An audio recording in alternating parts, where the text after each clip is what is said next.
Friday, December the 13th. And maybe that accounts for some of the difficulties that we have experienced today. And, but we're calling our meeting to order, and let's call the roll, which is needed updated because we do welcome 2 new commissioners to our commission today. Who on our commission has the latest roll and is willing to call it for us?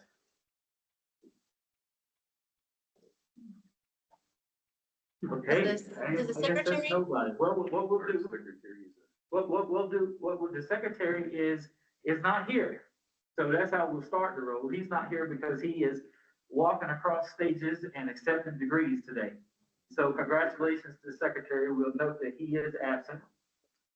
We can note who is present. The chair is present. The vice chair, I see, is present. Our commissioner, Dr. Hazel Melia, is present.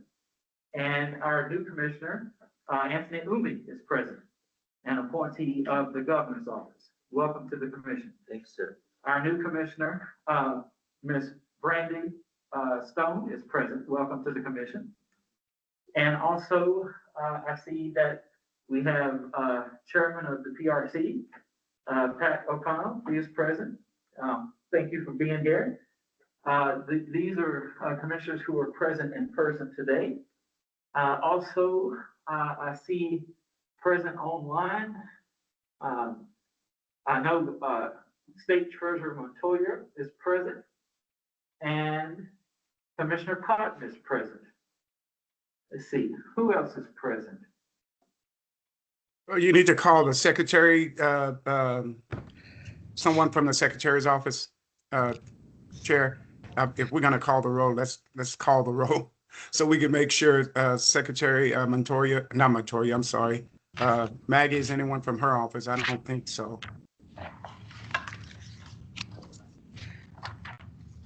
And I think you've pretty much covered everyone else. Well, I did see online someone from the, I think Secretary Monette was present. Is that right? Yes. She was present as well. So Secretary Monette, you're present also? Yes, I'm present. Okay, thank you for being here today. So following the roll after a fashion, Commissioner Cotton, because I don't have the roll and the secretary is not here. Okay. So with that, I do believe we have a quorum because we have at least 7 commissioners. 1, 2, 3, 4, 5, 6, 7, 8. We do have a quorum. We do have a quorum. Okay, so with all the folks who are present, we do note the absence of an important person. Our acting director, unfortunately, she informed me last night of a personal emergency. And so due to those unexpected circumstances, she is unable to attend today. But also due to her very diligent work and preparing us for our meeting, we are still able to proceed. So we proceed today as best we can in her absence, understanding that there may be some things that will need to await her clarification when she is able to attend. And I know that you all will be anxious to hear an update, and either I or the acting director will provide an update to you soon. Meanwhile, I hope you all will join me in keeping her in thought and prayer.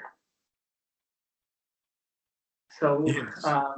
With that, I wanted to ask if there is any commissioner or any member of the public who is having any difficulty hearing our audio.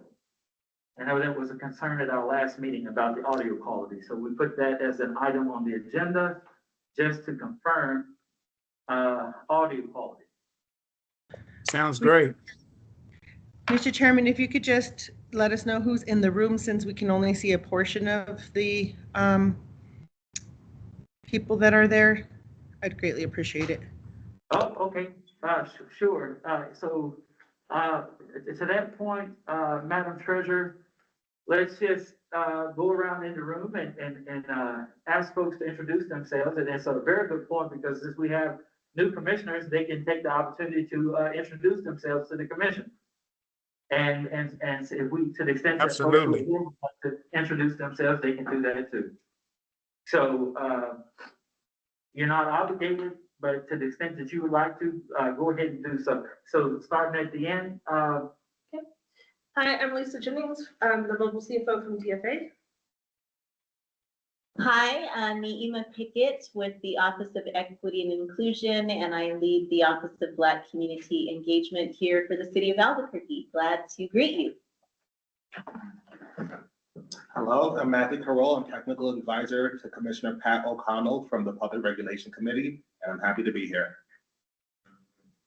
Yeah, I'm Pat O'Connell, Chair of the Public Regulation Commission, and delighted that Mackley's here with me today. My long-term goal is for he and I to get a shared understanding of this organization, and then hopefully he can become my delegate to this commission. I had previously delegated that task, and I didn't do a great job of supporting my delegee, so I want to do a much better job by Mackley. So happy that he's here today and he and I are learning together. So thank you. Billy Jimenez, Deputy Attorney General. Lane Moffitt at New Mexico Department of Justice. Constance Williams, Vice Chair out of Clovis. Hi, folks. My name is Hazel Melia, and I'm with the Department of Workforce Solutions. Anthony Umi, retired from an aging and long-term services, and I'm glad to be a part of this. Hello, my name is Brandy Stone. I work at UNM as the Director of African American Student Services and the Special Advisor to the President on African American Affairs. And I'm excited to join this commission. Tanya Covington, I am the Restorative Justice Coordinator for the City of Albuquerque and a community member. all right, Commissioner Clayton, I see you motioning, or are you wanting to speak? Oh, no, I was waving. I see a lot of familiar faces there. I'm like, it's really, if you're giving me that opportunity, I'd just like to tell Ms. Stone, welcome aboard. It's good to see her. And a long lost individual, Anthony Umi, I haven't seen in many, many, many years. So welcome, Anthony. I look forward to seeing you in person. Thank you. Okay, very good. So with that, we'll move ahead. Do we want the online people?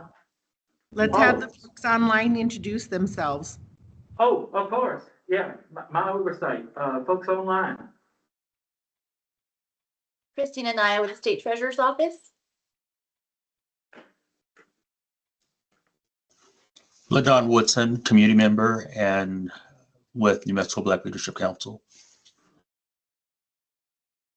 Joseph Cotton, Commissioner, State President, NAACP as well.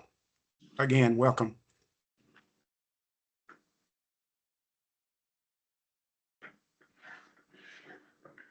Okay, anyone else? William Good morning, and everybody. I'm Joe Madam Zevinette, Secretary.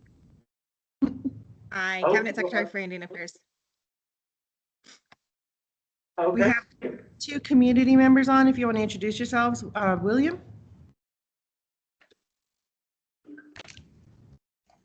Yeah, William Carruthers with Albuquerque Public Schools.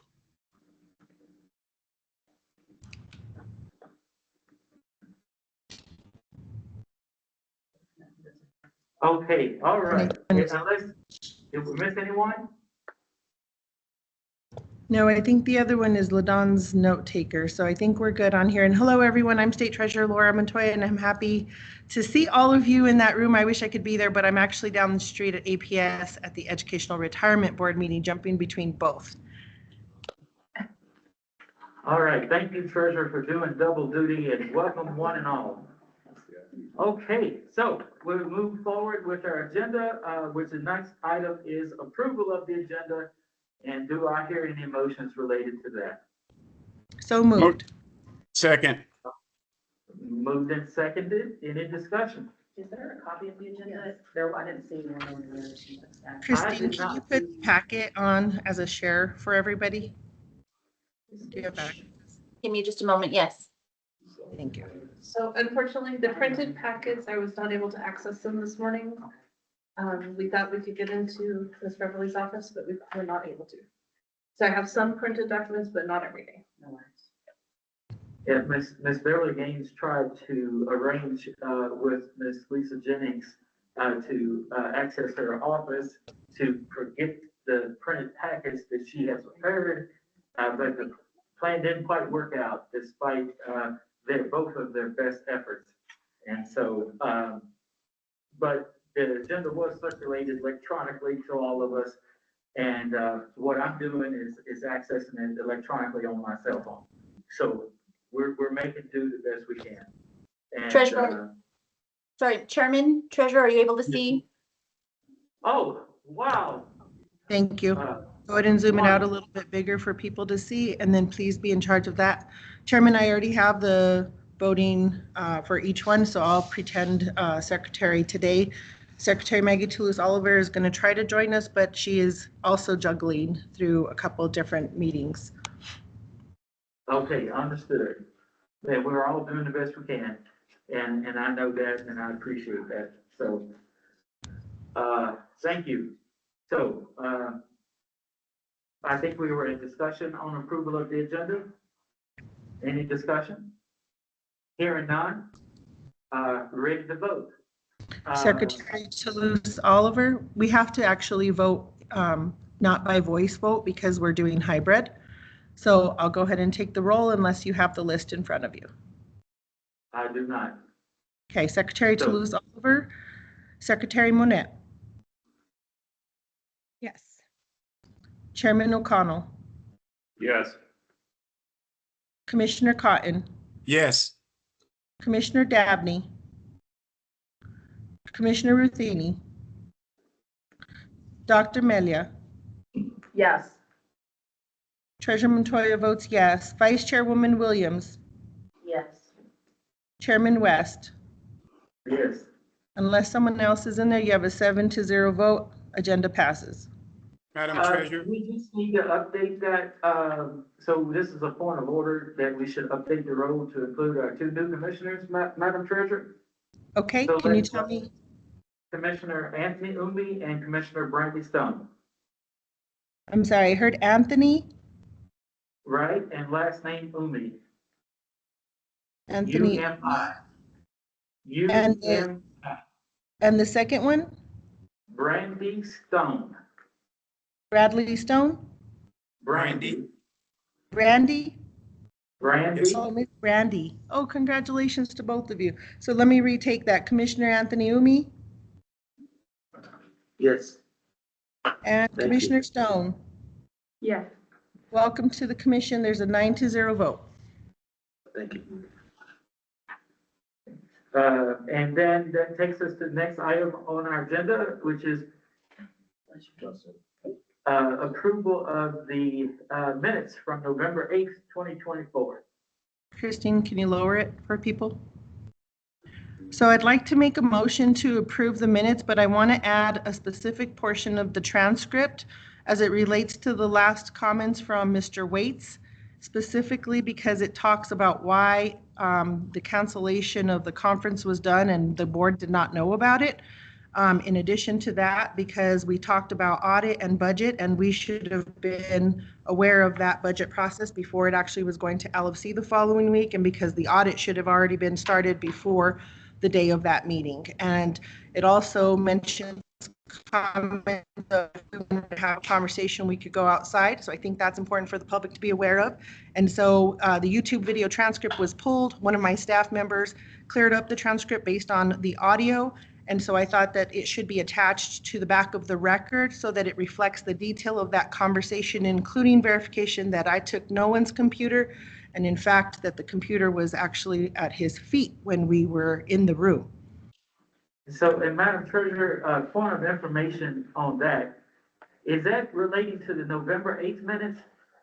Or is yes. Or is that relating to October minutes? This is related to the last meeting minutes. That would be the before that, because that would have been October. That would be the October minutes. The in-person, October the 18th.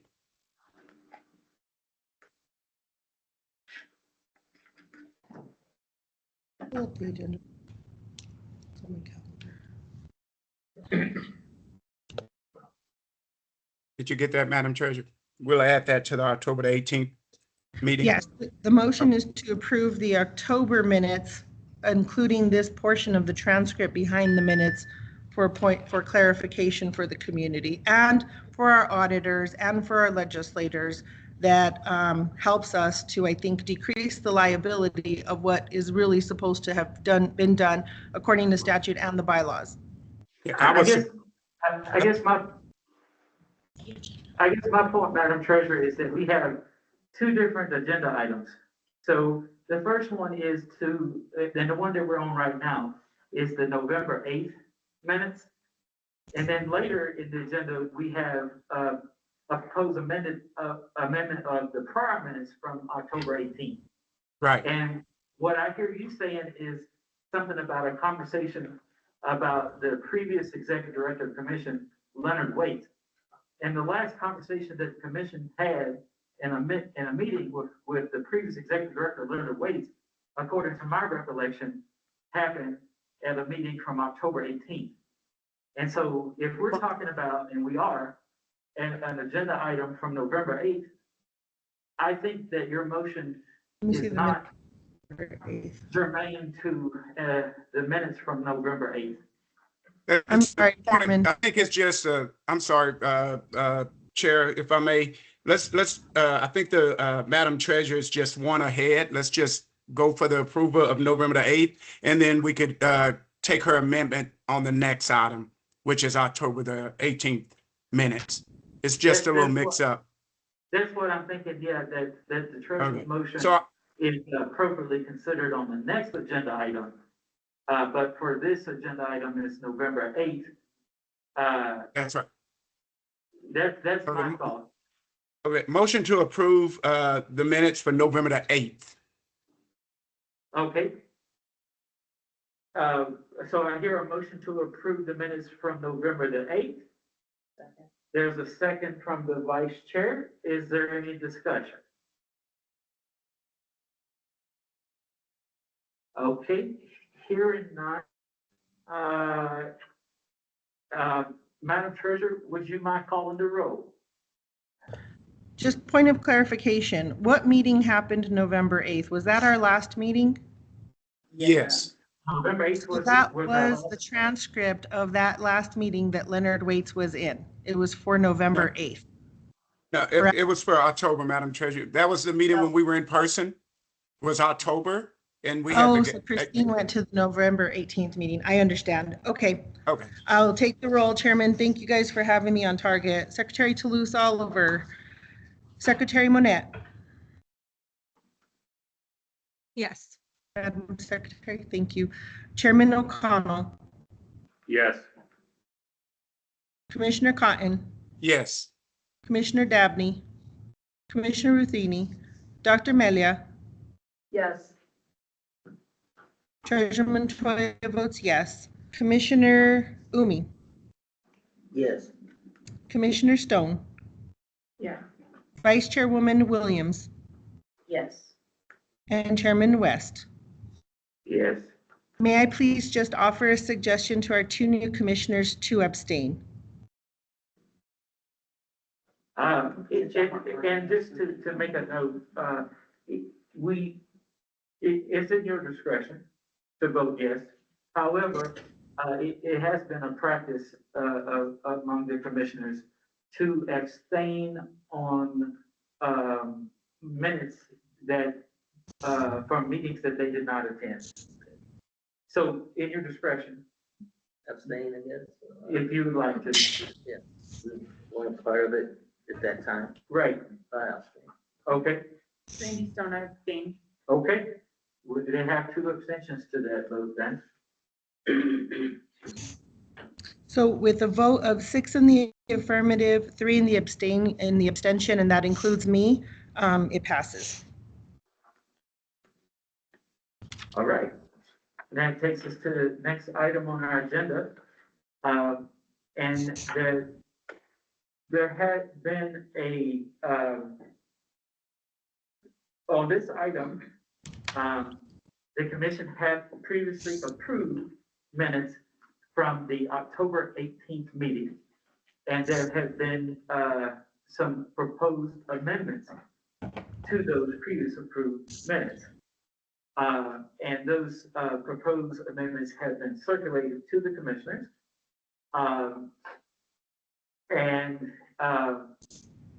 So as to that, a couple things. First, it's come to my attention that there may be more revisions that have been suggested beyond what has been circulated to the commissioners.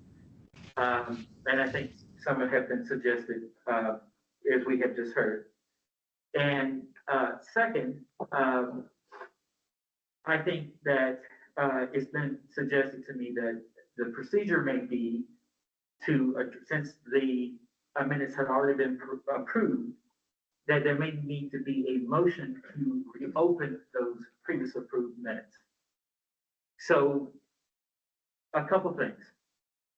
I would suggest to you, commissioners, that what should be done is so that the commissioners can have notice and opportunity to see the revisions, is that the revisions be prepared and provided to the commissioners so we can see them and have opportunity to review them. And then at our next meeting, we engage in the procedure that has been suggested to me from the Attorney General's office, which is the motion to reopen the October minutes. And we engage in that motion to reopen. And then assuming that the commission reopens those minutes and we approve that motion, then with the proposed revision that we have all had an opportunity to see, if we then approve the proposed revision, that is the procedure that I would suggest that we follow. So that is what I would suggest that we do with the proposed revision. So having said that, the suggestion that I would make on this agenda item is that we roll it to our next meeting to follow the procedure that I just outlined. Mr. Chairman, Madam Treasurer. I respect your opinion, but I want to make a motion to approve the minutes with the attached transcript that I sent to all commissioners this morning, because we have a legislative session coming up in January that our budget is going to be considered. And I think it is critical for that one particular portion of that transcript to be attached to the minutes for the clarification for any legislator who wants to see it or any community member that wants to see it. And I do think that time is of the essence because the legislative session starts January 20th. And also this protects the board. It lets all of the community members know that we have the community's back. And it also lets the legislators know that there are some things that we were not made aware of until after the fact. So it protects the commission as well. So I respectfully make that motion and hope that everyone will support me in this. If not, we'll move in the other direction. Chair. Hang on just a second, Commissioner, and I'm going to recognize you. Okay. And I will recognize you in due turn. And I just want to say that I haven't received the transcript. I just checked my email, so I don't know what transcript we're talking about. So Deputy Attorney General, I want to recognize him, and then we'll go to Commissioner Fire. So I just want to make a point of order, Commissioners, just to make sure everybody knows where we're at. So what's on the table is an opportunity to amend the minutes from the October meeting. There's basically three options. There's moving to amend, we'd have to, the commission can move to amend to reopen those minutes in this meeting and amend those minutes.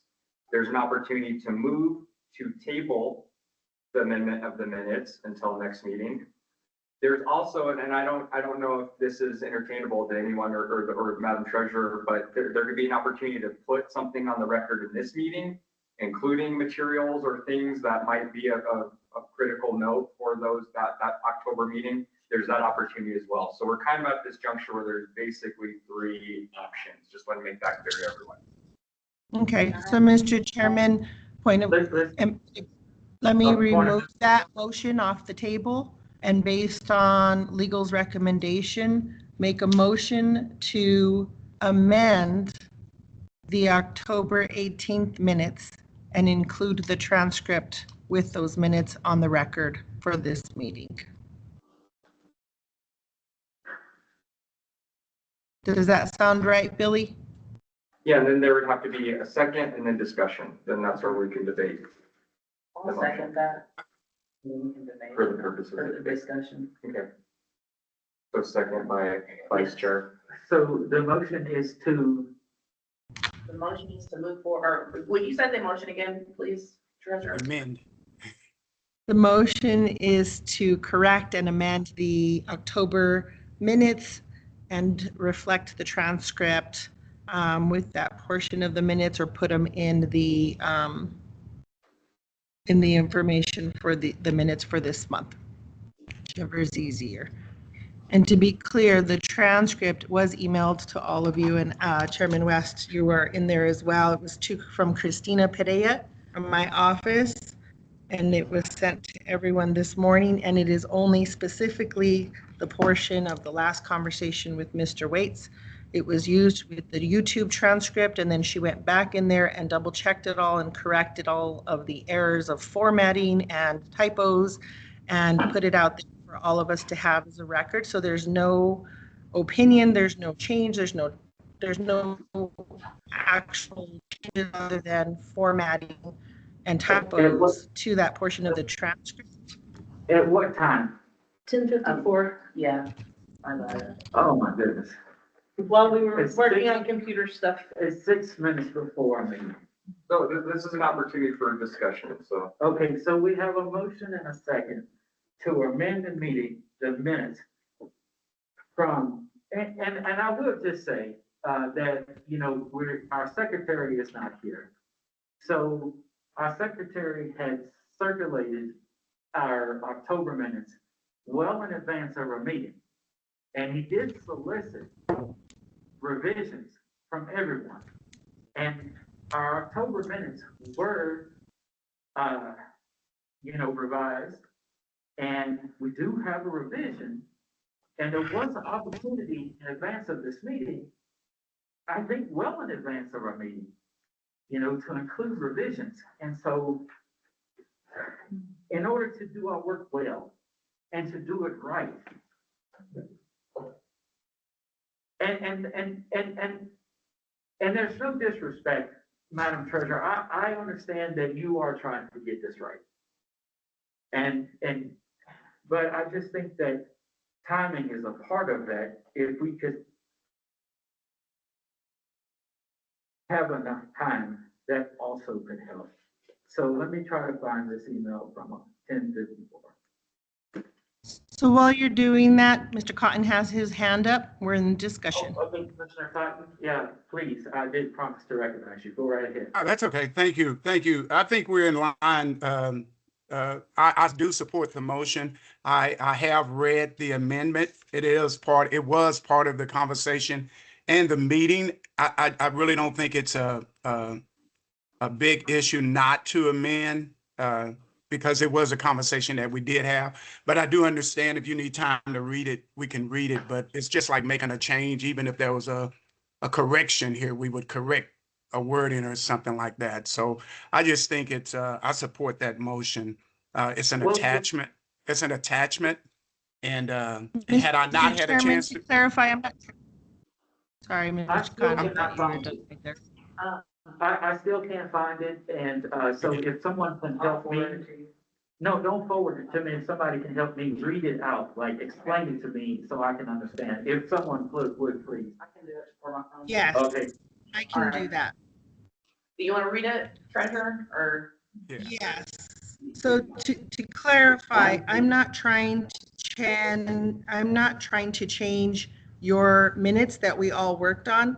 All I'm asking for is to attach the transcript to the minutes so that it's easily acceptable to a community member or anyone who has any question regarding anything that was discussed in the last meeting specifically related to the conversation with Mr. Waits. So I don't want to change your minutes. I just want to add the transcript to the back of the minutes for easy access for community members and for legislators moving into the January legislative session.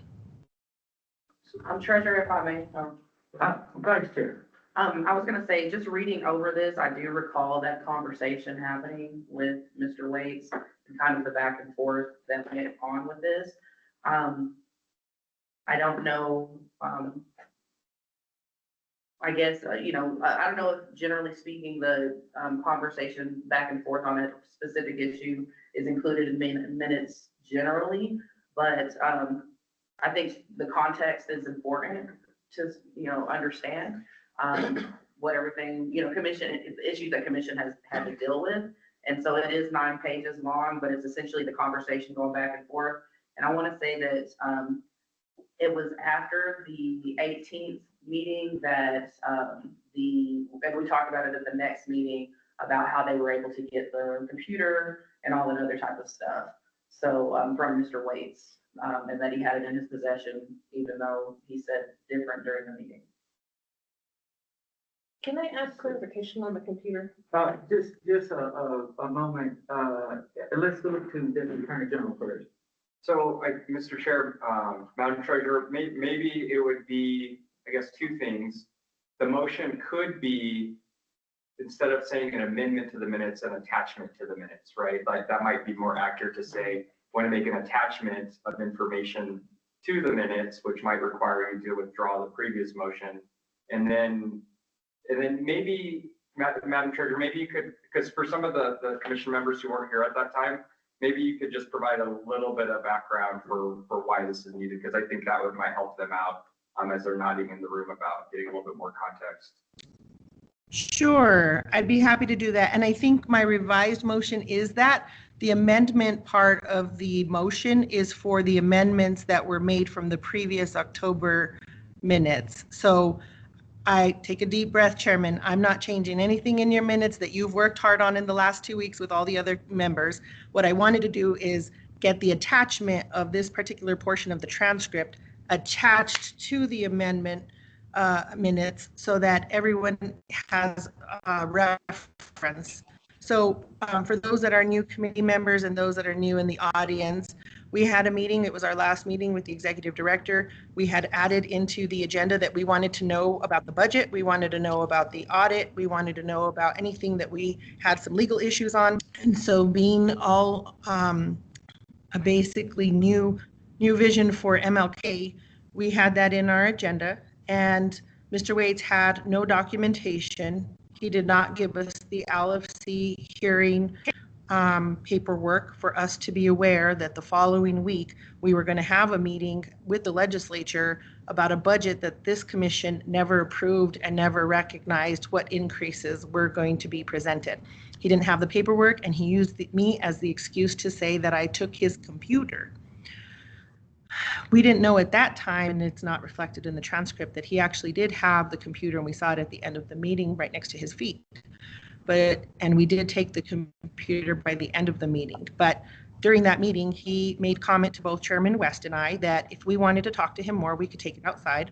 He also made reference that even though we had more money this last fiscal year than we did the previous year, he took the initiative to cancel the youth leadership program because of whatever reasons. So that's in there.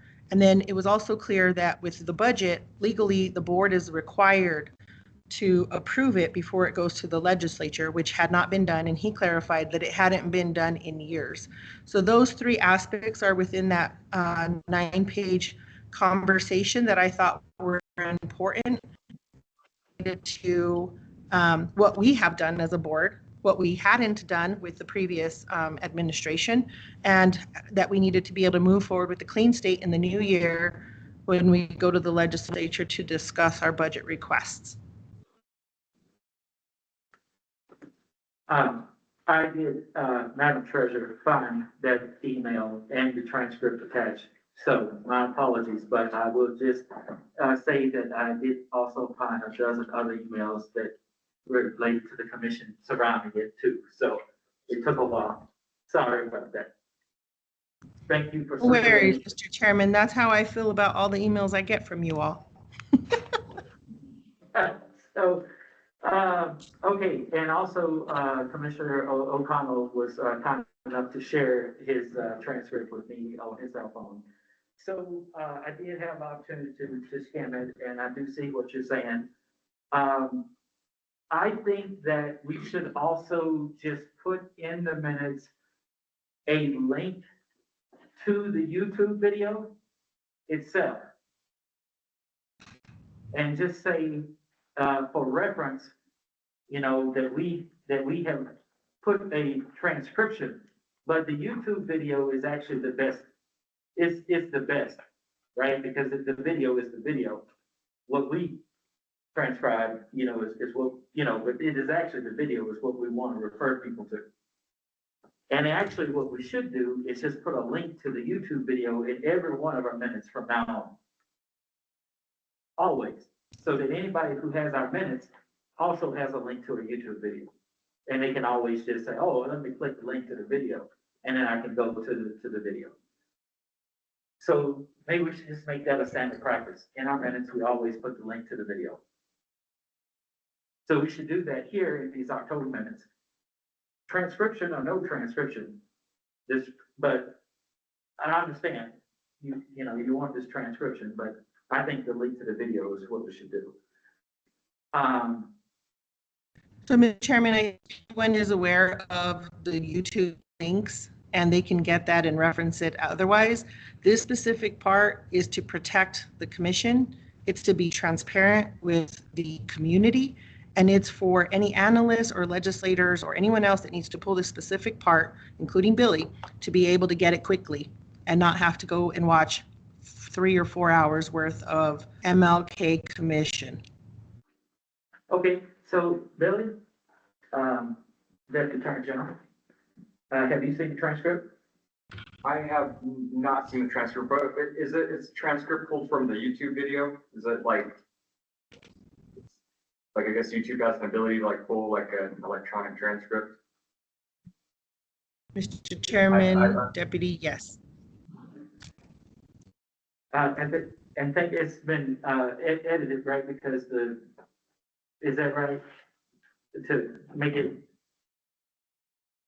more accurate Yes, to what? like it didn't know how to say Mr. Waits, it put WES, so Christina corrected all of the language and that was it. Anyone, it's just for point of for record. If they want, they can go to the YouTube if they needed it, but at least they see what's in there so that they can go back and reference it if they need to. I don't think that this is a big issue, to be honest with you. I thought we could just put it in the back of the minutes just so that it's there and we could have a reference point so that none of us are liable for anything from prior commission. So I just want to get the Deputy Attorney General's thoughts on this, Madam Treasurer, before we vote.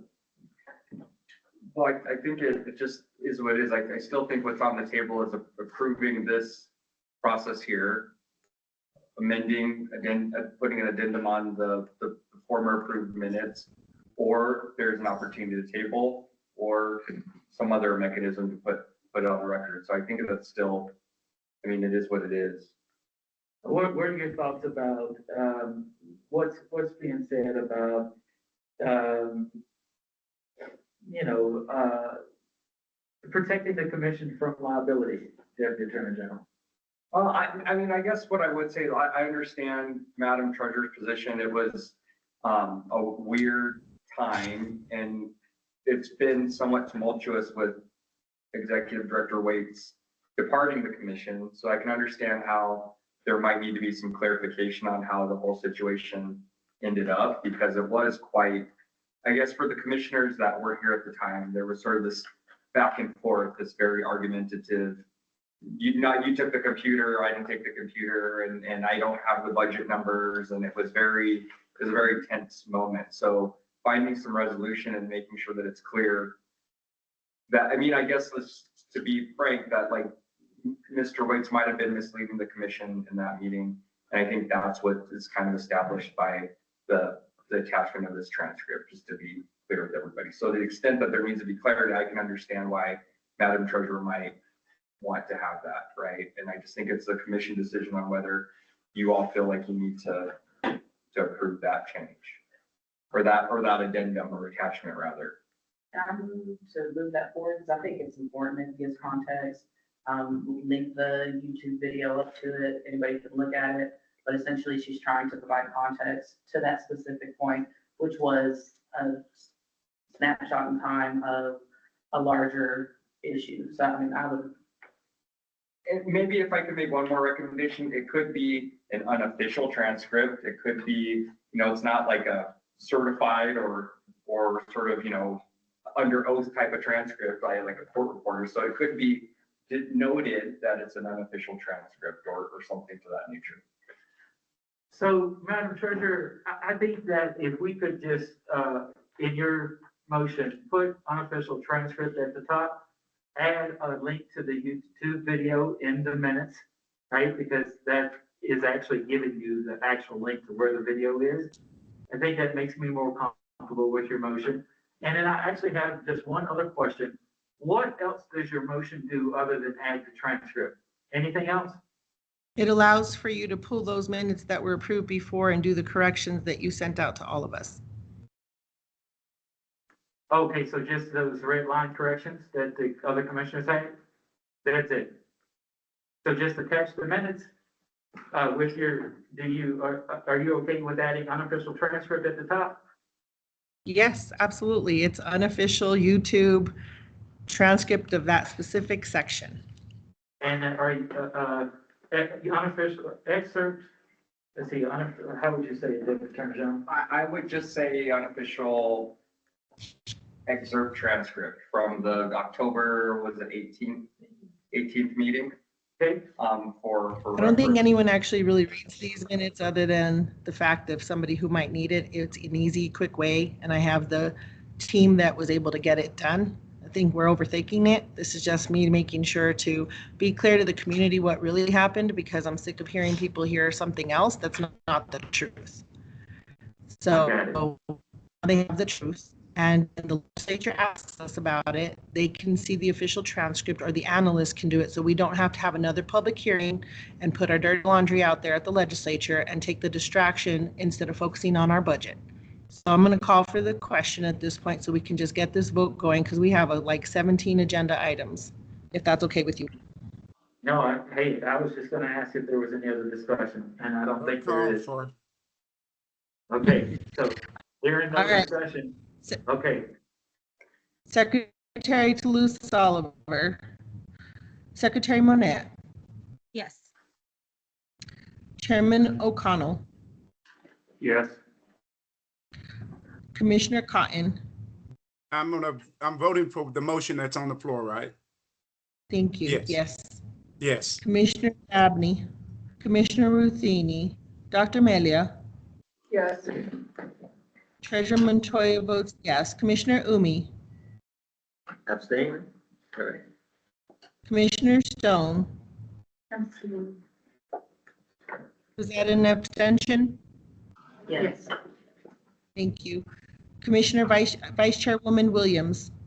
Yes. Chairman West. Yes. You have a vote of 7 in the affirmative, 2 abstentions. Okay.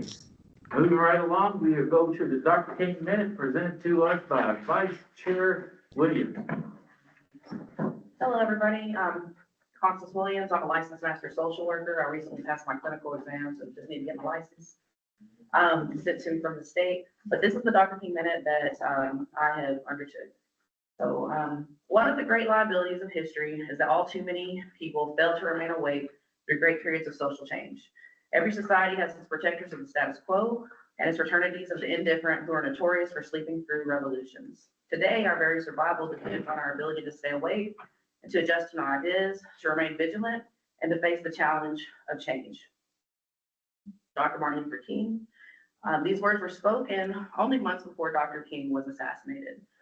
This is an early quote I used in the creating outreach efforts on the Clovis Martin Luther King Commission. As time continues, it is profound now as it was then to the environment which motivated Dr. King to speak them. The I Have a Dream speech, the words we are all familiar with, are in many ways the words Dr. King has been co-opted by. As I have grown, had children, and paid attention to the conditions of the world on a macro scale and in localized communities, many similarities between them and now exist. The focus of Dr. King's concerns centered but were not limited to segregation, voting, poverty, housing, and war, issues we are all surrounded by at this very moment.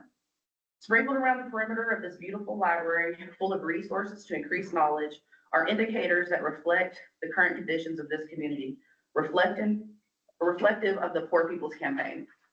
It is a reminder to me of where I've come from, where I've been, and how far we must go for justice. As a social worker, history plays an important role in recognizing how communities, organizations, and individuals are in their present conditions. Only 14 years after Dr. King's assassination, I was born.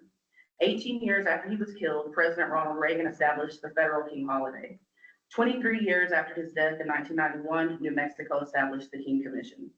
Now imagine as a kid being taught about the dream, wondering why someone would kill such a message, and then learning in 2016 or 2017 that in 1999, in the case King versus Jowers, Ms. Coretta Scott King, with the help of an American corporation, Dr. Pepper, sued Jowers and other government agencies for conspiring in the wrongful death of Dr. King and won. It is with that knowledge in my experience that I understood the King holiday was established as an act of reconciliation. Reconciliation for killing Dr. King, a leader who was in all respects working in good faith to help change systemic issues put in place to oppress and maintain a certain order. The results of this system are all around us. Sadly, Americans ignorant to the magnitude of what conditions Dr. King faced have been lulled to sleep, complacent of a dream, while others, more aware of the past, have become content due to distance and proximity. In closing, this is a reminder to myself and encouragement to my fellow commissioners and members of the public to think about our experiences and how we can as a commission leverage our mission to promote change and truly meet our mission. Thank you. Thank you, Madam Vice Chair. Appreciate that. Now, it's important that we give thought to this, and appreciate you putting thought into that and sharing those thoughts with us. I think putting that at the top of our agenda, every meeting really is going to help charge our work and really center our work and think about what we ought to be doing and why. So really appreciate that. All right, so also what brings us the opportunity to charge our work is public comment. Wondering if we have anyone here who would like to bring us any public comment today.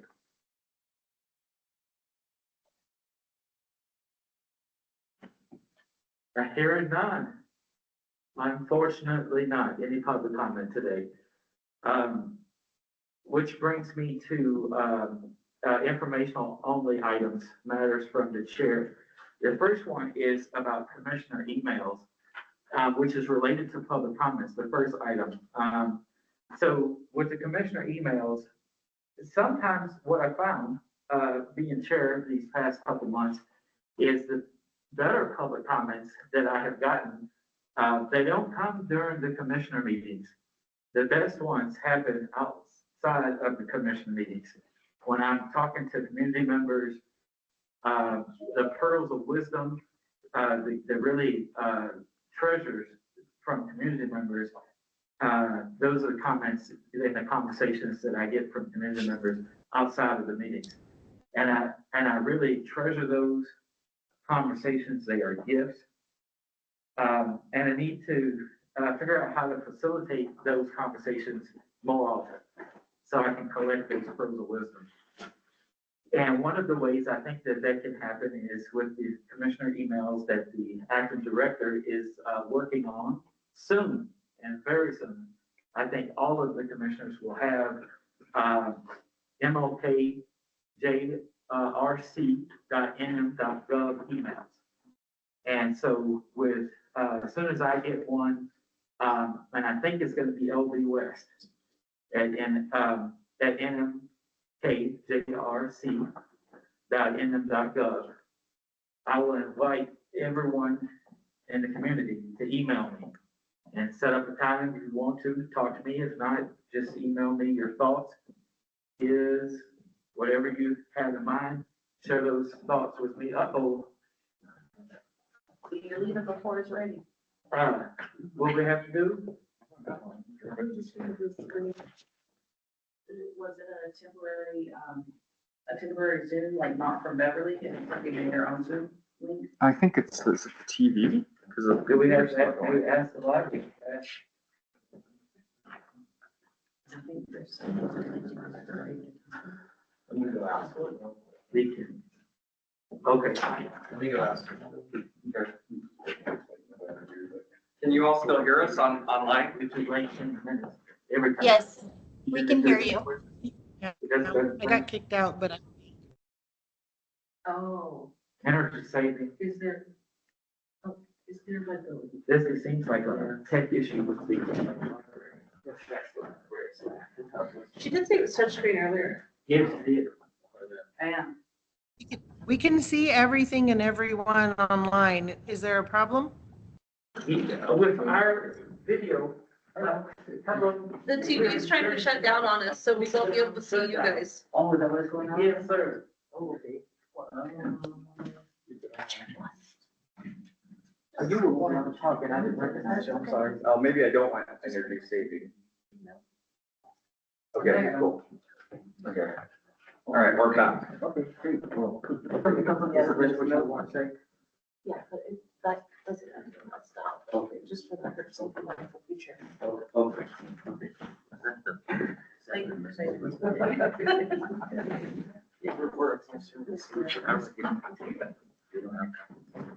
Okay, so everything is back in order.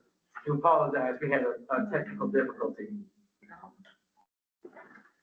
Okay, so, but anyway, we're looking for ways to invite the community to make public comment to me as chair and to, to other commissioners, because, the community has wisdom and it needs to be shared with the commission as to how we can better serve. Also, I wanted to let the commission and the community know that the officers of the commission are working with the acting director and the CFO to accomplish training for the officers so that the officers better understand DFA policies and procedures and how all that works better, and we can better be able to work with the acting director and the CFO with regard to commission finances. I also wanted to address the meeting location. As everyone sees, we are meeting at the International District Library, hoping that everyone feels welcome here. And we are trying to balance several factors. We're trying to balance a place that the community finds accessible, that the commissioners find to be workable, balancing costs, balancing technology for the hybrid format of meetings. So we're hoping that we get it right, and so stay tuned as we try to find the best possible option for everybody.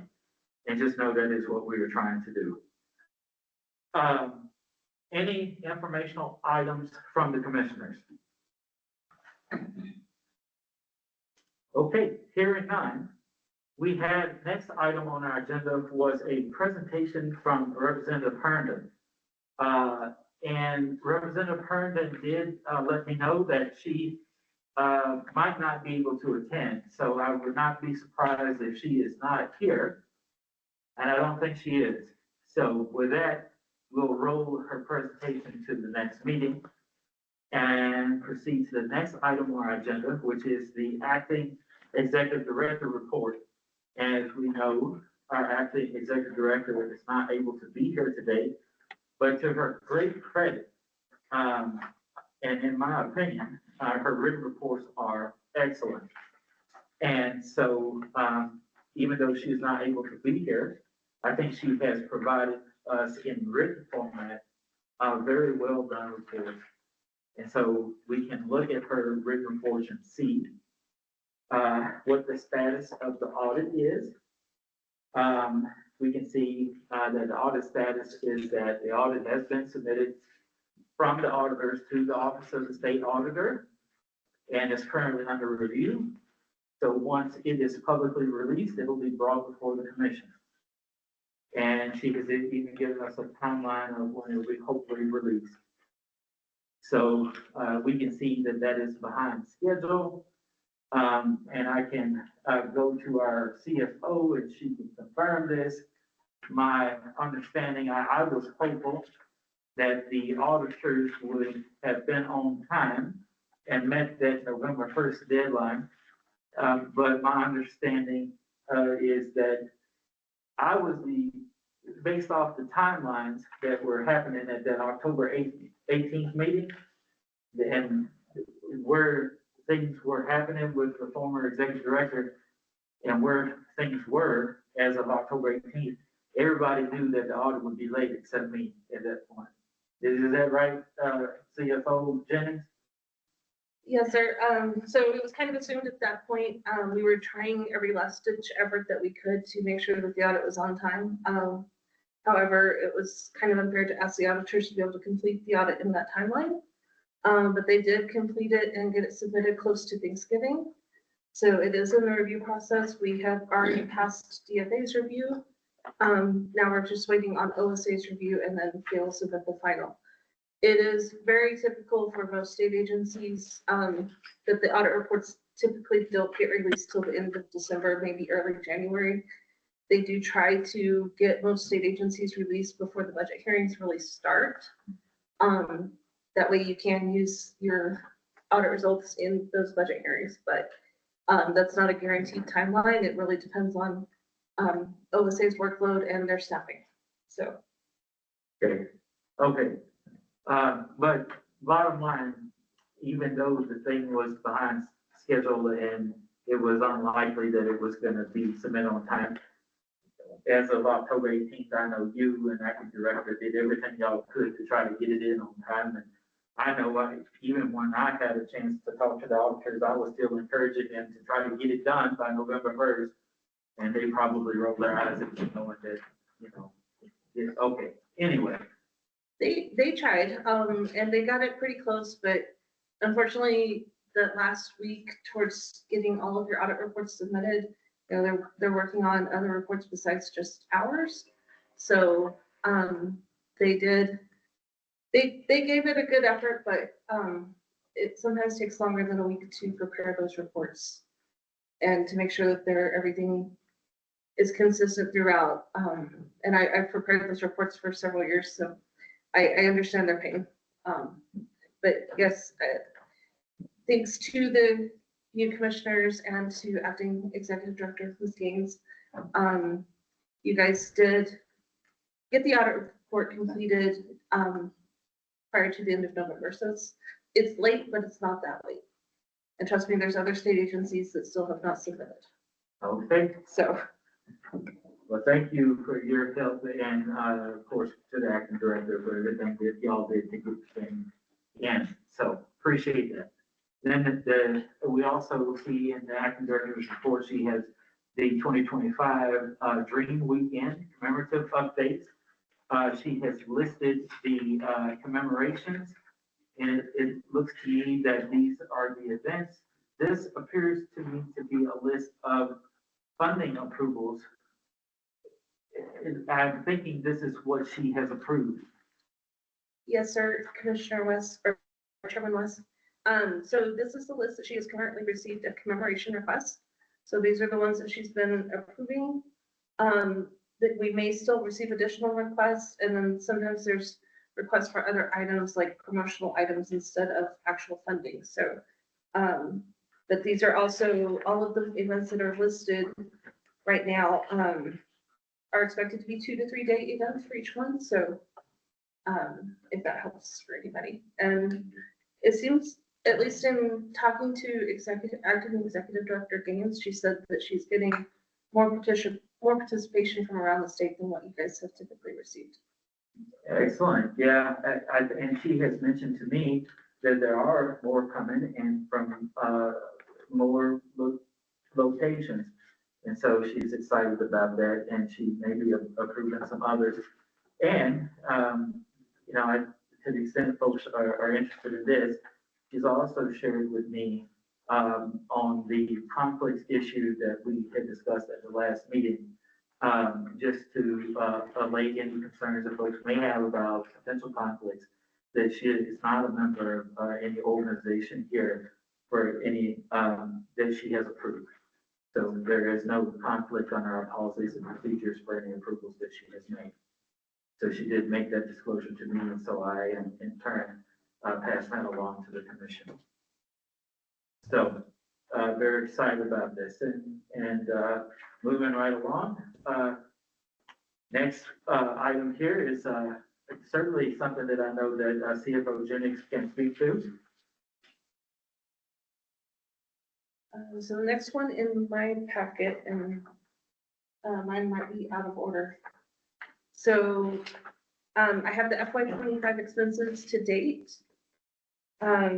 So this kind of gives everybody a breakout of the expenses by month and how much, it's also broken down by category, and we did add clarification to the categories so that for those of you who are not aware of how the state kind of classifies things in share, you can know, okay, everything that's in the 200 category is for our salary expense or personnel expenses. So it is broken out by month, so you can kind of see how they've been doing for the whole year. Year to date, they have expended $131,000.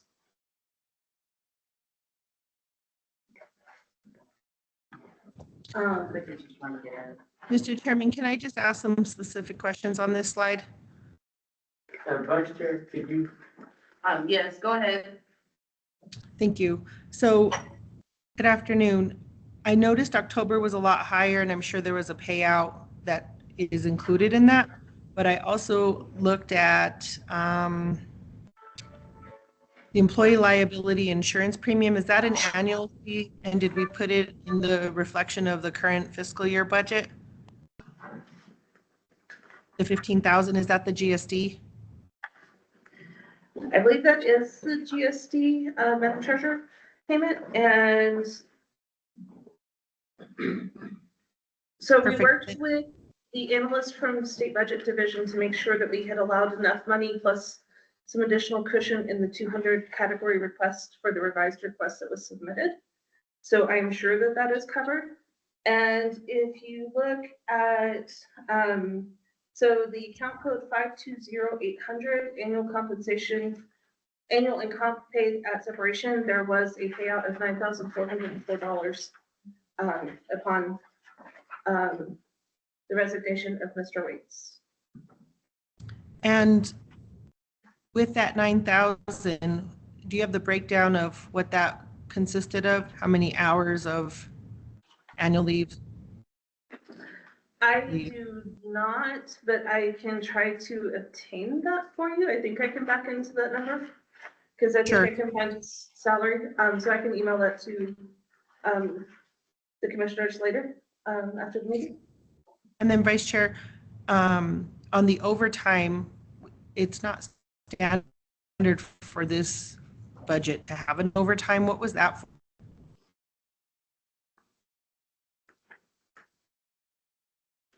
Madam Treasurer, I believe he might have had a couple of hours of overtime on the books from his historical recording. I think it's been on the books for several years, but I do not know. I will have to look into that and get back to you.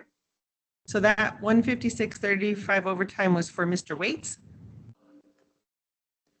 It probably would have been part of the overtime payout, but I can confirm that. I'll need to pull the query out of Chair HCM to know for sure Okay. what that was from. Madam Chair, I know that this is not a lot of money, but it's very unusual for an overtime for an executive director, and then you didn't have another employee except for half of the year. So I just thought that was interesting. And then when you look down at group insurance premium, it was at $949 in July, and it's already gone down to $173 in December. What is that referencing as far as the decrease? And is that consistent with what we should be looking at for the next fiscal year? Mr. Chairman, Madam Treasurer, so that particular line item specifically relates to an employee's options. There's some more handouts over there. So that relates specifically to each employee's options. So it's a little more drastic of a change because you only have 2 employees within this agency. So if the cost of the state portion of an employee's health insurance is approximately $200 per person based on their options if they're single. When you have 2 employees, 2 pay periods a month, so $400 per pay period, $800 per month. When you cut that in half, that's going to be a fairly significant drop. For an organization like yours, where you're a little bit larger, you have a few more employees, you would not see that drastic of a change. But for them, it is based on, I used to have 2 employees, now I have 1 employee, so it did drop essentially by half. Sure. Okay. And then last question. I know at the last meeting we had talked about changing the budget and increasing some certain factors. What was the overall end of that alternative budget that you submitted? Mr. Chairman, Madam Treasurer, so that is actually on page 10 of this slideshow. We did get back, we can go ahead and flip to that one just so that everybody can see it. We did get back the governor's recommendations yesterday, or the executive recommendation, which did include consideration of the changes that we did request after the last meeting. So we had, based on the recommendations from everyone, we changed the additional FTE request to still cover the 2 employees of the commission plus a little bit of cushion there. But then we moved the additional request to contractual services based on the recommendation that we could build and prove that we need the additional employees. And then going forward in the future, potentially be able to add more FTE to the commission. So the FY26 recommendation column is actually for the uses section where it has the 250 for personnel services, 91.5 thousand for contractual services, and 151.8 thousand for the other costs. That was our revised request that we submitted to reallocate the $493,000 request that had been submitted. And if you look at the column before that, where it has the 316,000, that was the original request that Mr. Waits had submitted prior to commission approval. So you can see between those 2 columns the comparison. We did still submit the same overall request, but just slightly reallocated to hopefully give the commission a better chance of receiving those increases for next year. Madam Chair, Ms. Jennings, thank you so much for coming in when you did. Please let DFA know we're so grateful to have you. And to Chairman West's point on the audit, just for those who are not used to audits, we usually start our audits 3, 4, 5 months in advance. This is a smaller agency, so that wouldn't necessarily be the case. But the first meeting all of us came to together with the new members, with the first group of new members, we found out that the audit hadn't actually even been lined up yet. And so at that same time, Ms. Jennings came in. She's on borrow with a memo of understanding with the Department of Finance and Administration. We pay her whatever her salary is based on how many hours and days she works for us. And she has come in and helped clean up and also worked and trained with Miss Beverly and has helped us figure out where our books are at as well as our audit. So I just want to point out that to have an audit done in just a couple of weeks, even with this small amount of money, is very, very difficult and challenging to do. So great job to you, and please let the auditors know too. So did we already find out if there were any audit findings? So, Mr. Chairman, Madam Treasurer, unfortunately, at this point in time, because the audit is not released, we cannot release that information. Of course, everybody knows automatically based on New Mexico State audit rule, because the report was submitted late, you automatically have one finding for the late submission by default. Yes. Thank you. And so I don't know if we actually have a committee that would look at that report once it comes out first, but if there is one, I would like to be on it so that I can see internally what those audit, if there is any, what that would look like, and then how we can work through it. Sorry for interrupting the rest of your budget, but I think we're back on page 8. I think, Madam Treasurer, we kind of skipped ahead a little bit. I think my last page that we were on was page 5, and then we go to page 6. Is that where you were at, CFO Jennings? Yes, sir, Mr. Chairman. Okay, let's go to page 6 then with CFO Jennings, and take it to page 6. So page 6 actually just provides a better breakdown for November and December, so that you guys can see exactly what the expenditures were during the month and what the money was spent for. Unfortunately, some of them do still have the abbreviations because that's how the account codes are listed in share. So I will work on getting you guys a list of definitions for what all the abbreviations and acronyms stand for.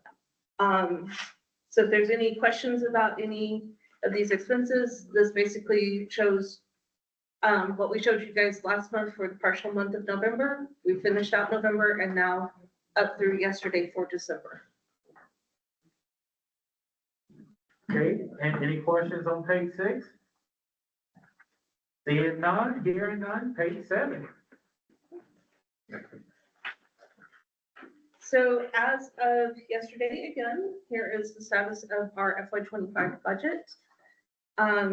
So we are in compliance. This year happens to be a 50% year rule where to protect the budget in case there's a change of leadership, you are required to make sure that you spend less than 50% of the budget before the end of December.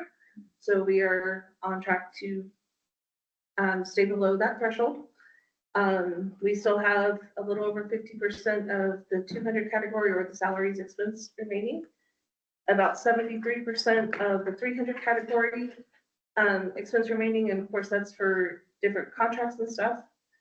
And then about 60% of the 400 category. So those are our other expenses. And that amount already does take into account the commemorations that were listed on the previous slide. We have already encumbered for those. Commissioner Strong. Thank you, Chair.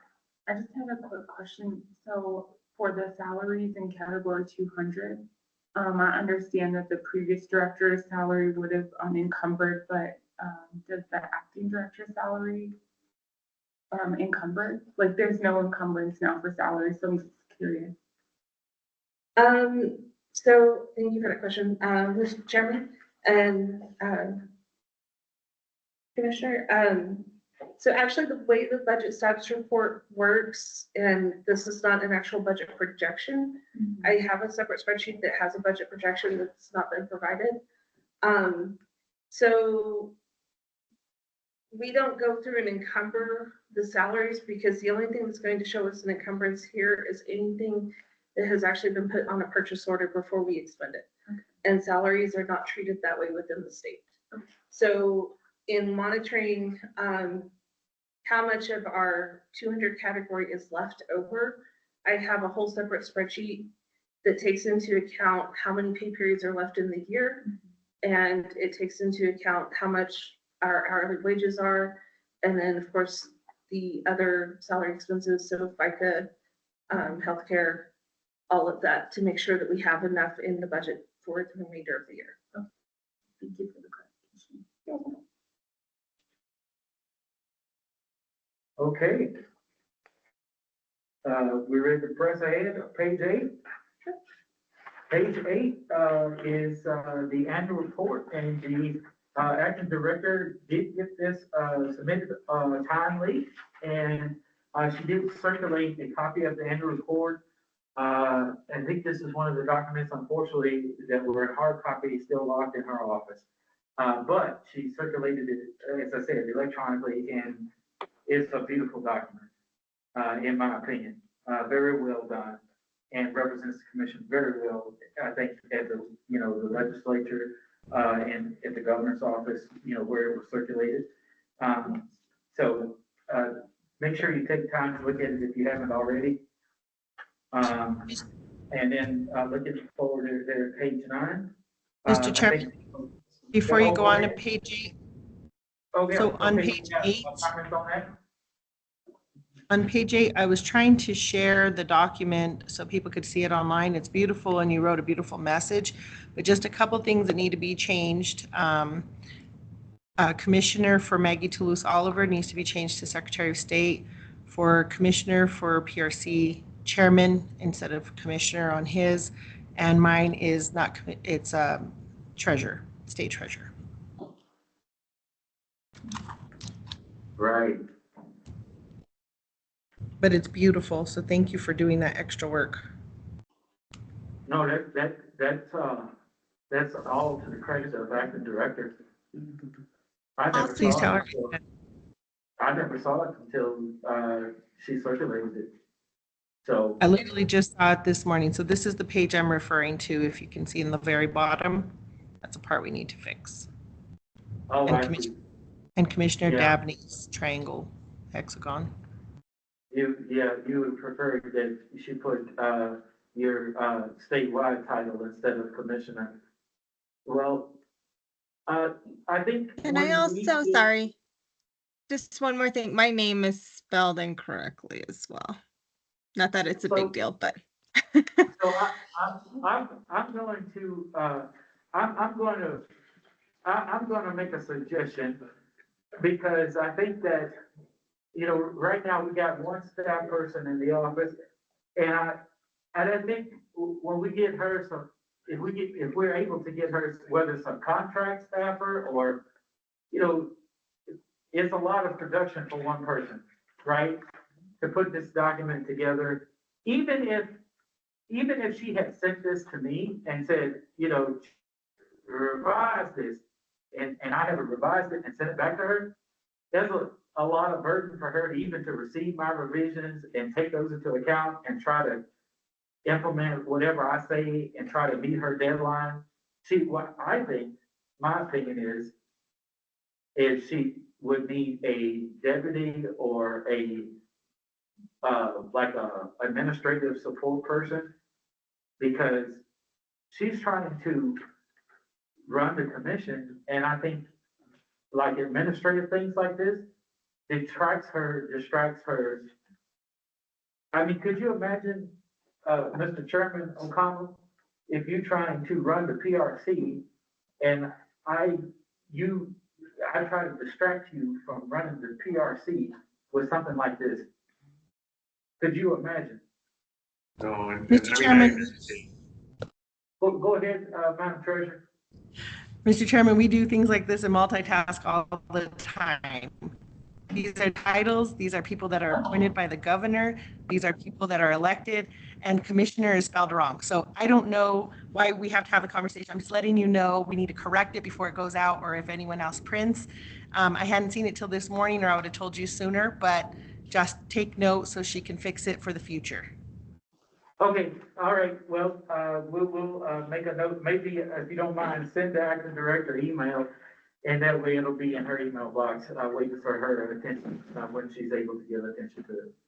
Yeah, I think Okay. she'll get it done once she gets back. She has a family emergency and it's pretty serious. So she'll fix that. I mean, typos and misspelled names and titles are important, and that's not a big ask or a big fix. So I think once the acting director get it, she'll take care of it. Thank you. Any other questions, comments? If not, page 9. CFO Jennings can speak to this. Okay, thank you, Mr. Chairman. So pages 9 and 10 go back to the executive budget recommendation that we discussed earlier. So if anybody has any more questions on that, I'm happy to entertain them. Okay, yeah, no, but I think this is good news. Essentially, what this is saying is that the governor's office has included the recommendation that the commission approved at our November meeting.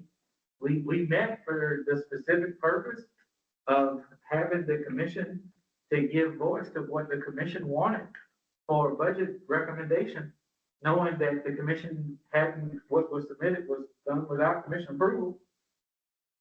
That was not done in vain. It was, taken into account at the governor's office. And the governor is recommending that our budget be increased, which is huge, So our time was not spent in vain.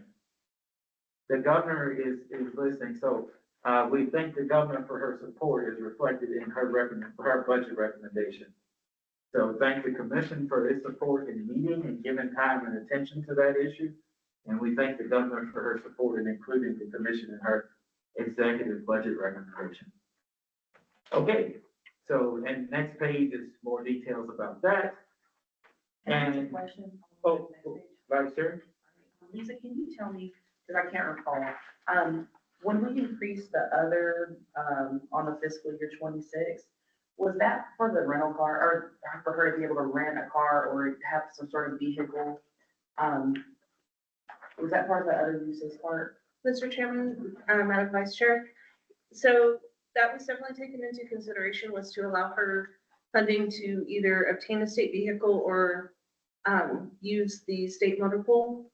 But also it was making sure that there was enough money in there to host the conference that was canceled in prior years.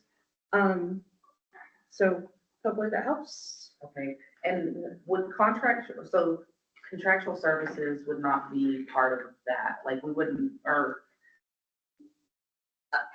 Mr. Chairman, Madam Vice Chair, so contractual services could include part of hosting those conferences, depending on what the actual expenditure is. Part of the increase in contractual expenditures also was to help you guys be able to contract with a temporary employment service to bring in an administrative assistant or a finance person to help the commission function.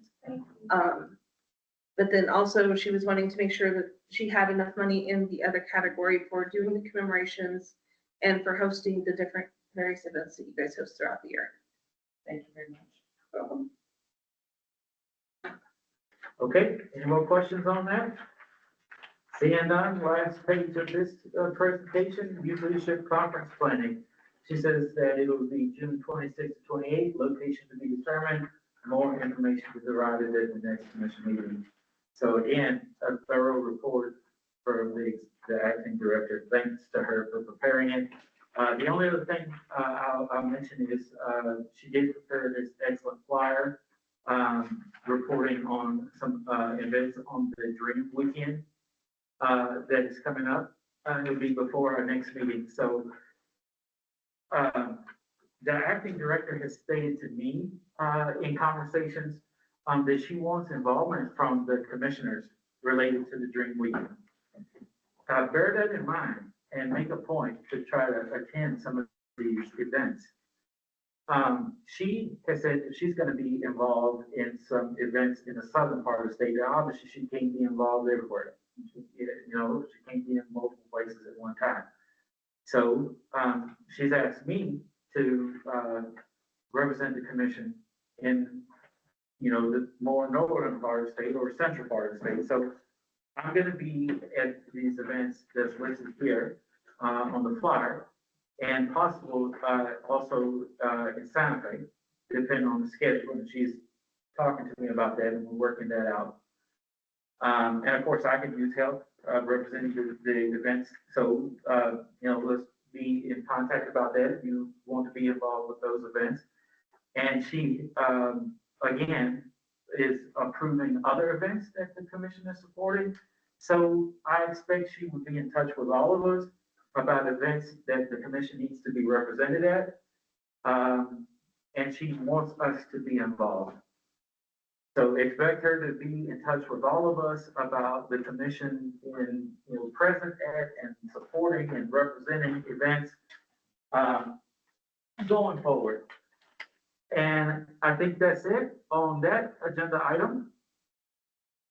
And we'll go to new business. And the first item there, funding request approvals and authority. And the acting director is not here. She had shared with me that she did not have any other specific items that needed to be approved by the commission that were over 5,000. And so, but I'll ask if there is any anything that anyone has related to this agenda item.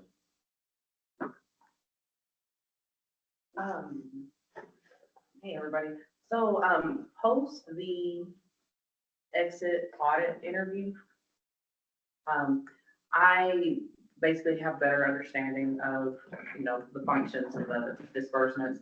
And I think I had mentioned at the other meeting that I thought 5,000 was a bit high for expenditures of, without any type of oversight.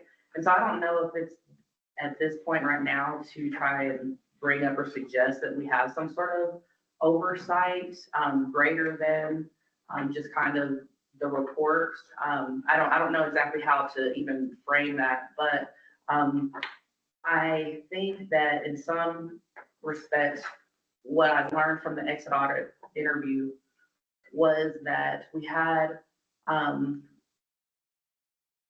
think 2 years in a row where we had deficits, and one was because of the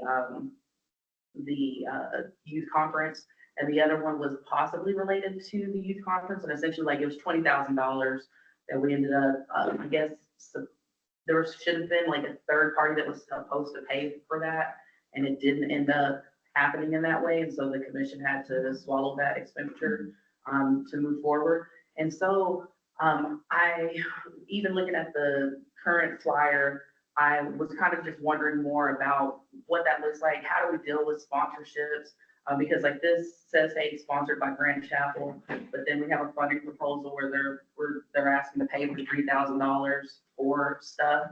And so I'm just kind of unaware of how that would, like what that setup is, but also like, hey, what can we do? Because oversight is an issue that we're responsible for as a commission. Deputy General, excuse me, Jimenez had spoke about that in our previous meetings of us being essentially a standalone agency, which is different than a lot of other structures of an agency or of other state agencies. And so I was wondering if we can we don't have to do it here, but to think about, and we really do need kind of a little bit more understanding from Mrs. Gaines about, hey, what this kind of setup is, because like I said, if we're going $20,000 in the hole because there was a sponsorship and we're having a sponsorship here, is that a possible incident that may happen in the future? What does that really look like? And what oversight or safety nets do we have in place to ensure that we're not at $20,000 in the hole and not having really any oversight? Because to me, $5,000 is a lot. All of these are under $5,000. And whenever I look at the personnel cost at like over $300,000, I think it was $335 like for the audit. And I was like, okay, well, essentially $100,000 for programmatic spending and support for the external local commissions. If we did $5,000 a piece, that's 20 expenditures. That's not enough to really support even each county to have an event. And so I kind of just wanted to explore that more. Mr. Chairman, Madam Vice Chair. So part of that I will take into consideration when I'm doing the training with the commissioners in kind of explaining how the state system works. Now, specific to the deficit from a couple of years ago, so when you have a timing issue that happens at year end, unfortunately, it's going to affect 2 fiscal years. So what happened on that one, you guys had a sponsor to supposedly pay for the hotel, but apparently nobody had that in writing. So lesson learned, they will have it in writing next time they have someone who's agreeing to pay for something. But also with that, because of when it was found and the timing issue, we were unable to do budget overrides in order to do a budget adjustment to reclassify some of the remaining budget that they had from the one fiscal year to cover that. So they ended up having to go through what is called the request to pay prior year bill process at DFA. And so then it ended up coming out of the next fiscal year's budget. And especially because it was found so late, because it was found basically at the end of their audit from the previous year. So at that point, we've already closed and they can't add expenses to the prior fiscal year. So unfortunately, that one was more of a timing issue. It did impact 2 fiscal years, but you guys are not operating really at a deficit on a normal basis. With most state agencies, you receive what is your annual appropriation to operate on. And at the end of the year, anything that is left over from that was not spent gets reverted back to the state general fund. So you don't get to keep anything. You're operating at a net zero. So every year you're going to be given the money to operate for the approved budget, and whatever's left over you send back. And the legislature starts looking at how well you're using the money that was appropriated to you, and if you're using it for the purposes that it was appropriated for, in how they consider providing you those funds in the future. Okay, and can I ask another question? Sure. All right, so in, just kind of looking through the statutes, it says that, you know, we have the obligation to essentially, or the ability to have endowments, bequests, and all these different things. So in a situation like that, like if somebody did decide to bequeath the MLK Commission something, would that go back during that year? Is that some sort of set aside that, you know, exists because it's part of the commission, what somebody has gifted, or how would that work? Mr. Chairman, Madam Vice Chair, so currently the commission does have approximately $3,000 that is of funds that was donated to them in a prior year. That is sitting in your fund balance, and at some point in the future, we need to do a budget request to allow you to use those funds. When you have donations, it has to be used for the purpose that the funds were donated for. But beyond that, I will defer to the legal experts on how to handle donations. Yeah, you know, Madam Vice Chair, I think we'd have to look at some of that stuff in more particularity, especially in light of some of the foundation issues that we'll talk about later and things like that. I think there's an opportunity to do that, but as Ms. Jennings is explaining, there's a little bit of process to that. So I think is there a reasonable expectation about annually how much the commission would receive? Is there some kind of like, and prior years, do we have an estimate about how much in donations the commission has received? So in the time that I've worked with the commission as their annual comprehensive financial reporting auditor with the Department of Finance and Administration, which is basically since 2019, that $3,000, I think it's like $600, and that's all that I'm aware that they've ever received. Now, I do know during that time period is when they did receive the audit finding for having a separate bank account that none of us had access to. So I can only speak to what is currently recorded in their bank account in the share system for the state. And is that related to the other? Okay. All right. So cool. I just trying to learn more and post that exit interview. I was like, okay, I don't know. I'm trying to understand this. So thank you very much. Okay. So that's it on that item. We'll move on to subcommittees. So we have a report from the Executive Director Search Committee. And I'll go to the chair of that committee is Commissioner Melia. Mr. Chair, Vice Chair, and Commission members. As the chair of this Executive Director Search Committee, I am pleased to share a report that was shared to you today. And that report was consents at a meeting December 5th with the committee members. And so I recommend that the commissioners move forward with hiring an executive director following the outlined process. And the steps include: 1, publishing a written notice on the commission's website by December 18th to hire an executive director to provide a visionary leadership and strategic direction to advance the mission of the commission, and who will be responsible for developing and implementing initiatives that promote the principles of Dr. Martin Luther King Jr., including social justice, equality, and community engagement. Key responsibilities of the executive director include leadership and strategy development, program development, civic and community engagement, fundraising and development, administrative oversight, and policy and advocacy. Number 2, a formal announcement for hiring to begin on January 21st, 2025. 3, the application process for the executive director position involves interested candidates submitting a resume, cover letter, and professional references to the search committee by 5 p.m. Mountain Time on February 18, 2025.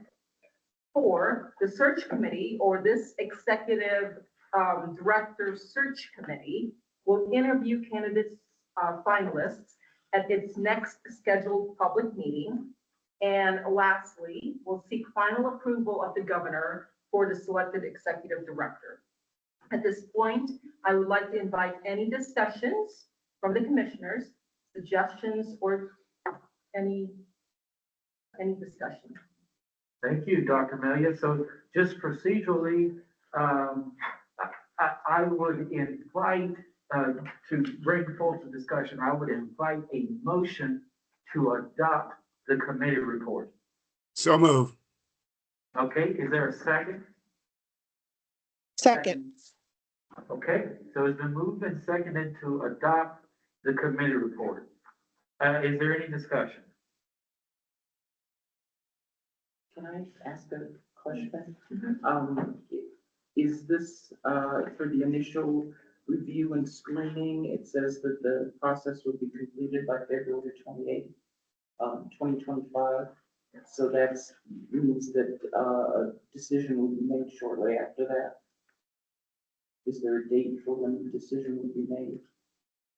Well, no, the committee will complete this process by 2028, and by February 2028, February 28, 2025. And so, yeah, we're gonna have to send the selected candidate over to the governor's office for approval. And in fact, what I think is contemplated by this report is that the committee will screen the applicants and select a list of finalists. And then that list of finalists will come to the full commission. And then the full commission will essentially interview that list of finalists and select a choice. And say then to the governor, Governor, this is our choice. Please approve our choice. And then that's how the final choice will be made. And under this proposed, committee report, that choice will be made essentially at the March meeting.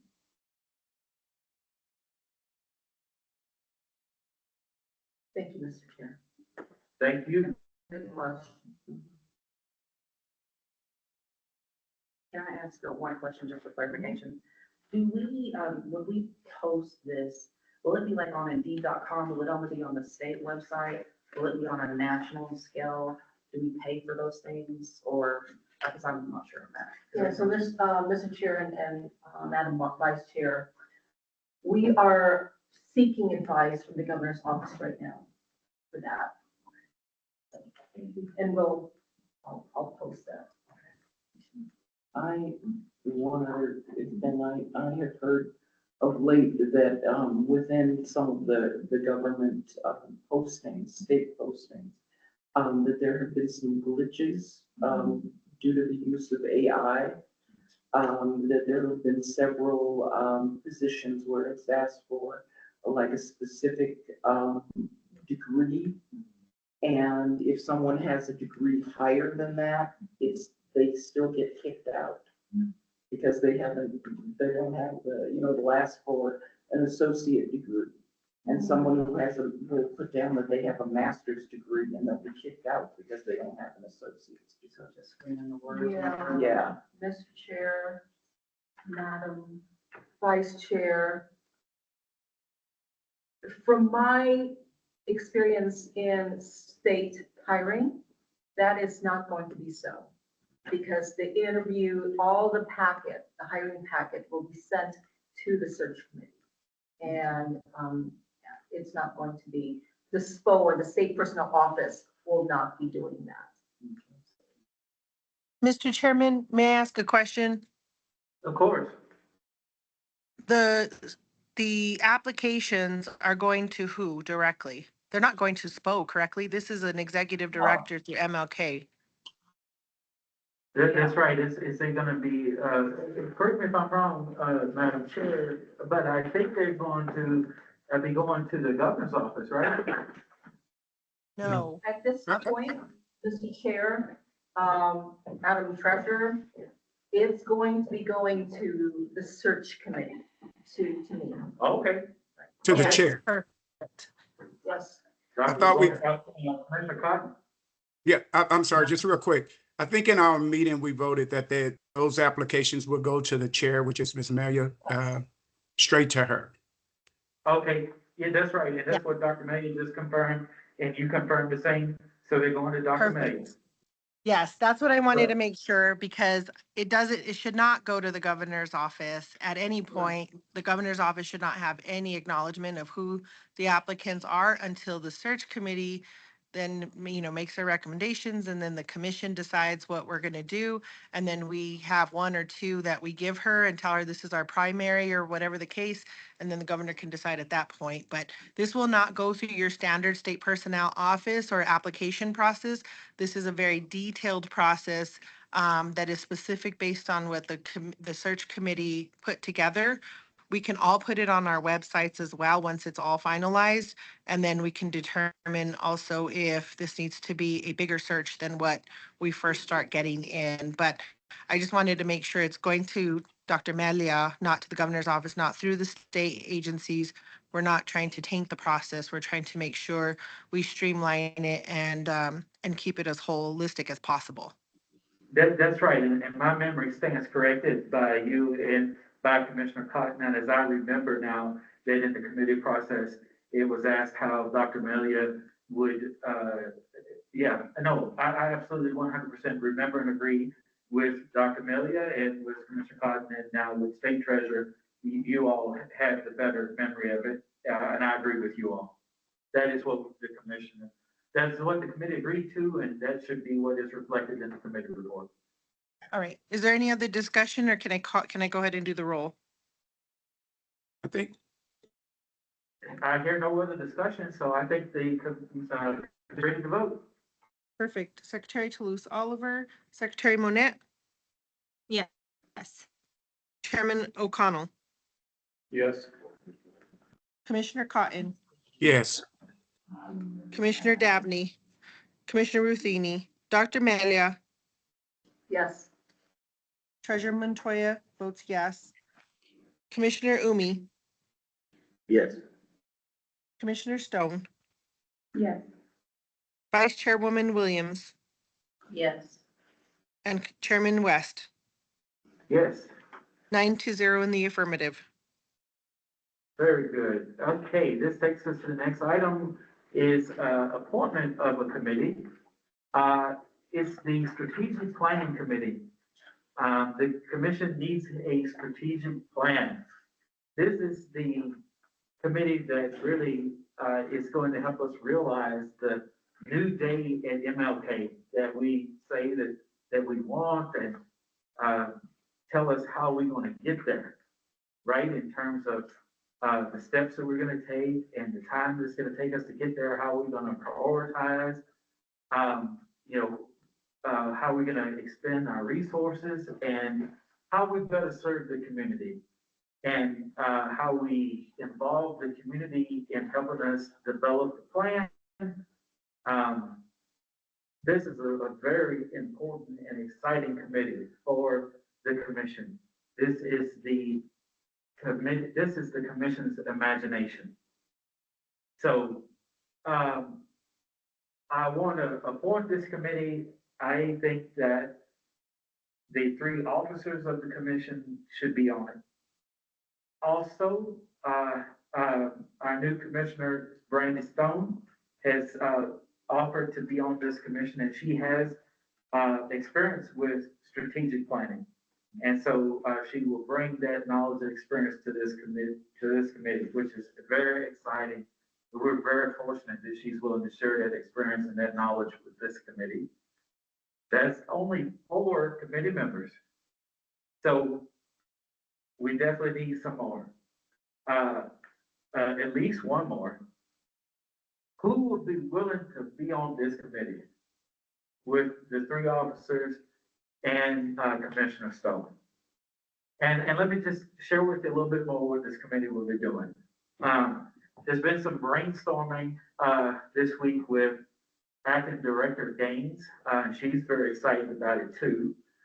Some potential ideas, and nothing is set in stone yet, because the committee needs to be formed and meet and have its discussions and decide exactly what it's going to do and how we'll do it.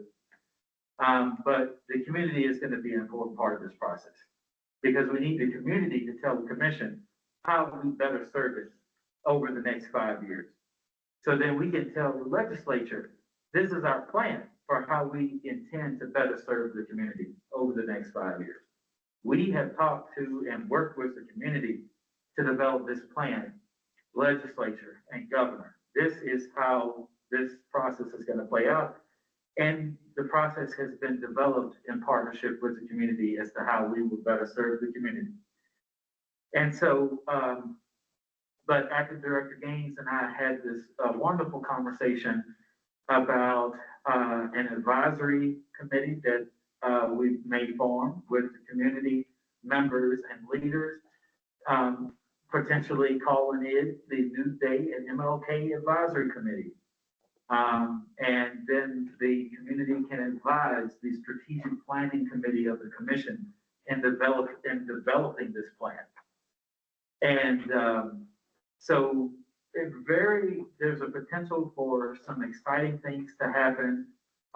We can develop not just the funding request for 1 year from year to year, but for the legislature, a funding request for the next 5 years, building success upon success, right? In stepwise fashion.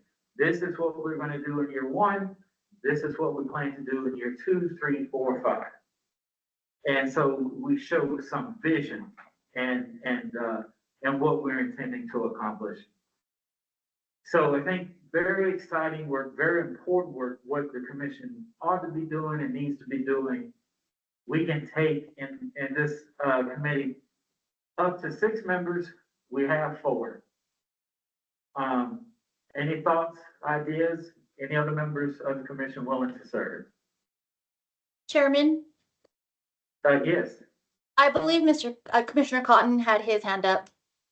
Oh, Commissioner Cotton. Well, no, I think you answered it in your statement. I was wondering about involving community members along with the commissioners.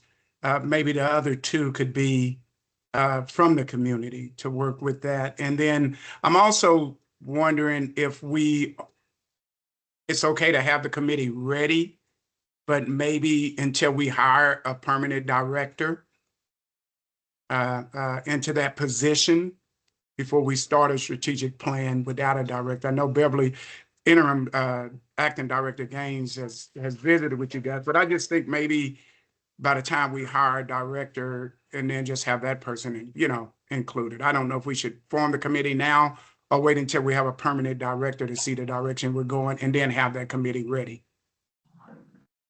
So Commissioner Cotton, I don't think we ought to wait. I think that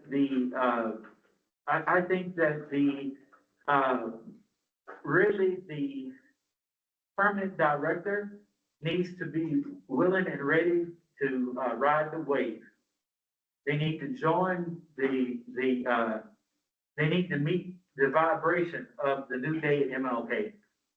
So if they don't meet the vibration of the moment, you know, I think that they need to, you know, I think they'll find a way to fit, you know, if they can, you know, I think they can join what is happening with the strategic planning. They can bring their thoughts to what is happening with the advisory committee and with the strategic planning process that is happening. And I don't think that they will be shunned in that. I think that they will be welcome in that, whether it's acting director Gaines who is chosen or if it's someone else who is chosen. So I don't think that the process needs to be put on hold.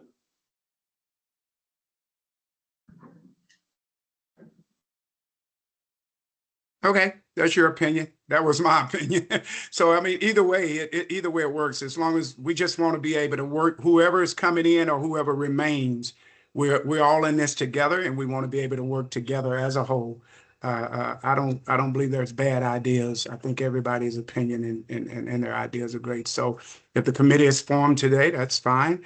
I still think that I don't know if it's procedure that we could have someone from the community on this, but it would be, since we're wanting to, I heard you mention about an advisory committee from the community, or if someone from the community just sitting on the strategic plan, either or. Right, yeah. So that is the way, in order to make sure that the community is involved, we can either, like I say, I don't think that we can put a member of the community on a committee of the commission or put a member of the community on the commission. And so in order to make sure that the community is involved, that's how we come up with the idea of having an advisory committee, or we can take public comment. So we have ways to make sure that we engage with the community without, you know, crossing the line and putting, you know, a community member on a committee that we're not allowed to do. And so I'm trying to find the maximum way to, you know, engage the community to the maximum possible extent is what, that's the brainstorming process that is happening. Got it. Madam Vice Chair. So I definitely agree that we need to have, this planning committee.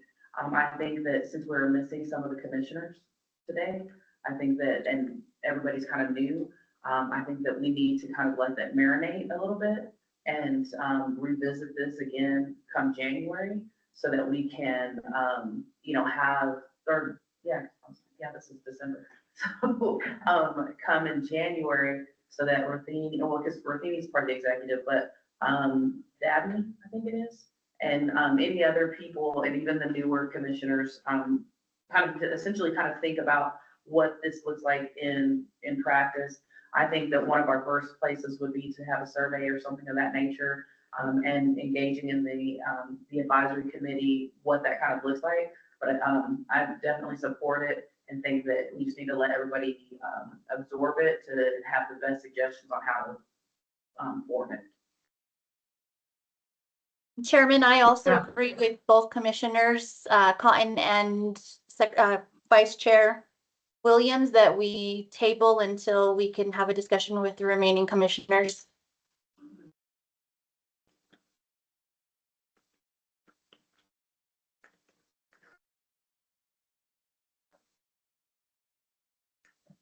Okay. Any other discussion on that? Hearing none, we'll just roll this item to the next meeting. We'll discuss this in January after the King holiday. I will note with a certain measure of disappointment, I had hoped this committee would meet over the King holiday. Would have been an exciting time to discuss the new day at MLK over the King holiday. So, but we can let it marinate over the King holiday. maybe we could generate some excitement about New Day MLK committee over the King holiday. We might still be able to benefit from that. But we'll roll this item over until the next agenda. Okay, so with that,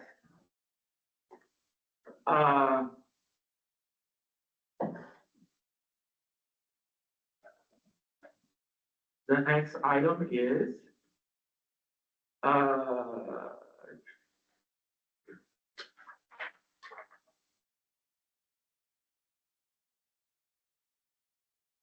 Action to convene into closed section. yeah, it looks like, it says on my agenda, On 15? 14. 14, action to convene. Yeah, yeah. is that what you have? Yeah, 14. Because mine says training. Okay, 14, action to convene in closed session. Someone have a motion for that one? Motion, Vice Chair Williams? yes. Motion to move to closed session? Yeah, to say the whole thing. Motion to close session to discuss attorney-client privilege, discussion pertaining to pending litigation pursuant to Open Meetings Act and MSA 1978, section 10, 15, parentheses H7. Second.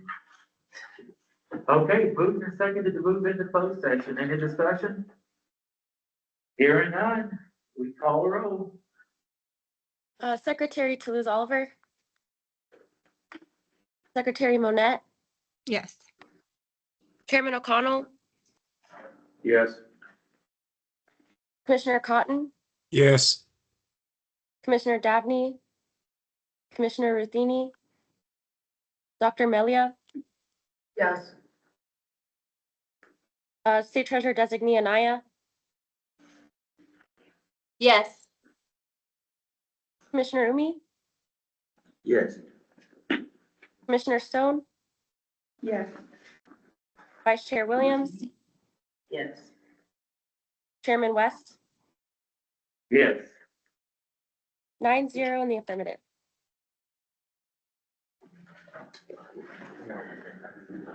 Thank you, Bushra. Great job. A refreshing voice. Thank you.